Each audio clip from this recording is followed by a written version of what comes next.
ये कहानी एक लड़के और उसके पिताजी की है।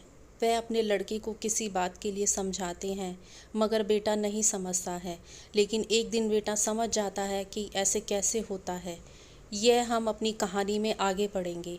ये कहानी आपको पसंद आएगी। एक दिन लड़के की माँ ने कहा कि तुम सोचते क्यों नहीं हो? अगर सभी लोग इस बारे में बात करेंगे तो तुम्हें भी अच्छा नहीं लगेगा। आखिर तुम कब तक बेरोज़गार बैठे रहोगे? कुछ तो काम धंधा करो। तुम्हें कुछ तो काम करना चाहिए। हम तुम्हें कब तक कमा कर खिलाएंगे? अब हम भी बूढ़े हो गए हैं। कल को तुम्हारी शादी भी करनी है। तुम्हारा भी परिवार होगा कल को। तुम्हारे पिताजी भी इस बात को लेकर बहुत परेशान होते हैं। तुम्हें ये बात खुद ही सोचनी चाहिए। कोई और अगर इस बारे में कहता है तो अच्छा नहीं लगता है। कल तुम्हारी भी शादी होगी, उस वक्त की बात तुम्हें सोचनी चाहिए। इस बात का क्या प्रभाव पड़ता है ये सब पिताजी देख रहे थे, मगर जैसा कि वे जानते हैं कि कुछ भी नहीं हो रहा था, उन्हें पता था कि कुछ नहीं होगा। बेटे को कुछ कहने और समझाने का कोई फ़र्क नहीं पड़ रहा है। वह सभी की बातें बस सुनकर चला जाता है, मगर उसे कोई भी फ़र्क नहीं पड़ रहा था। उसके पिताजी हमेशा यही चिंता करते थे कि अगर ये जल्द ही अपनी सभी जिम्मेदारियों को नहीं समझता है तो आगे चलकर बहुत परेशानी होती है। मगर यह किस बारे में सोचता है? ये कोई काम करेगा या करना चाहता है? ऐसा कब तक चलेगा? इसे सोचना चाहिए, मगर ये सोचता नहीं है। अब हम इस बारे में बात कर ही रहे थे कि वह वहाँ से उठकर चला गया। इसे कोई फ़र्क नहीं पड़ता। हमें अब इसे कुछ भी कहने के बारे में नहीं सोचना चाहिए। इसमें माँ भी कुछ नहीं कह पा रही थी, क्योंकि बेटा मानने को तैयार ही नहीं था, और जो सुनने को भी तैयार नहीं है तो वो समझेगा कैसे? कुछ समझ नहीं आता। बेटा अपने पिताजी के साथ खेत में काम क्यों नहीं करता? वो कब तक अपने जीवन को ऐसे ही बर्बाद करता रहेगा? मुझे आज उससे इस बारे में और बात करनी होगी, पिताजी कहते हैं। माँ कहती है कि हमें थोड़ा इंतज़ार करना होगा, शायद वह खुद ही समझ जाए। मगर पिताजी ने कहा, मुझे नहीं लगता कि वो सुधरेगा। अगर तुम कहती हो तो तुम कुछ समय इंतज़ार कर सकते हैं। पिताजी खेत पर चले जाते हैं, मगर उनकी नज़र अपने बेटे पर जाती है। वो एक जगह पर खड़ा था। पिताजी उससे कुछ कहना चाहते थे, मगर अपनी पत्नी की याद आई तो उससे कुछ ना कहे। सोचा कि कुछ समय और देकर देखते हैं, इसीलिए वो बिना कुछ कहे वहाँ से चले गए। वो अपना काम कर रहे थे। जब शाम हुई तो वो काम करके घर की ओर चल दिए। जब वे घर आए तो लड़का आराम कर रहा था। उसे देखकर बहुत गुस्सा भी आ रहा था, मगर पिताजी चुप थे। वो कुछ देर बाद खाना खाने लगे। लड़के ने भी खाना खाया और आराम करने लगा था। माँ कहती है कि बेटा, कुछ समय अपने पिताजी के साथ में भी बिताना चाहिए।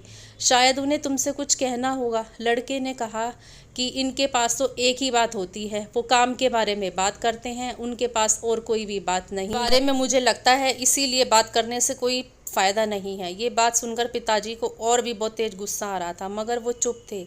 वो कुछ नहीं कह पा रहे थे। थोड़े समय बाद ही वहाँ बेटा सोने चला गया। पति और पत्नी इस बारे में बात ही कर रहे थे कि यह पता नहीं कब अपनी जिम्मेदारियों को समझेगा, पता नहीं कब इसे अपने काम की चिंता होगी। जब सुबह हुई तो एक आदमी उनके घर आया और वो कहने लगा कि एक रिश्ता आया है। अगर तुम अपने लड़के की शादी करना चाहते हो तो मैं बात कर सकता हूँ। मेरे एक जानने वाले हैं और वो आपके लड़के की बात करना चाहते हैं। अगर तुम इस बात के लिए राज़ी हो तो आगे बात करते हैं। मुझे लगता है कि तुम अपनी जगह पर ठीक हो, मगर मेरा लड़का तो कुछ भी नहीं करता, पिताजी ने कहा।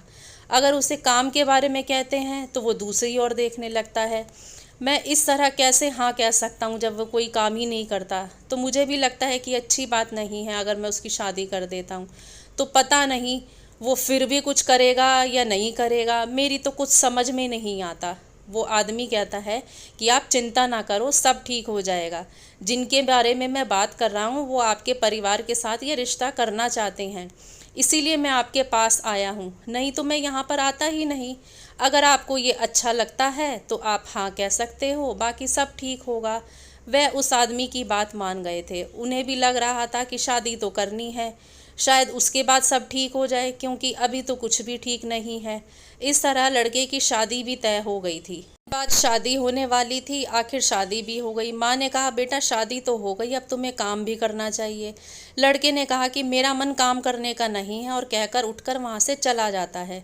पिताजी को अब लगता है कि यह कोई काम करेगा नहीं, तो लड़का अपनी माँ के पास जाता है और कहता है कि खाना दे दो, भूख लगी है। माँ कहती है कि मैंने नहीं बनाया क्योंकि मेरा मन नहीं था काम करने का। भूख के मारे लड़के की जान निकली जा रही थी। वो अपनी माँ से कहता है कि तुमने खाना क्यों नहीं बनाया? तो मैं अपनी पत्नी से कहता हूँ, वो बना देगी। लेकिन ये बात उस लड़के की पत्नी सुन लेती है। उसके बाद वे कुछ काम नहीं करती और सोचती है कि यही सही तरीका है अपने पति को सबक सिखाने का। जब माँ कहती है कि आज तुम्हारी पत्नी ने भी कोई काम नहीं किया, तो लड़के को और भी गुस्सा आता है और वो कहता है कि तुमने आज कोई भी काम नहीं किया। लड़के की पत्नी कहती है कि जब आप काम नहीं करते तो मुझे भी नहीं करना है। ये बात सुनकर लड़का चुप हो जाता है। अगली सुबह ही सब कुछ बदल जाता है। लड़का काम पर चला जाता है।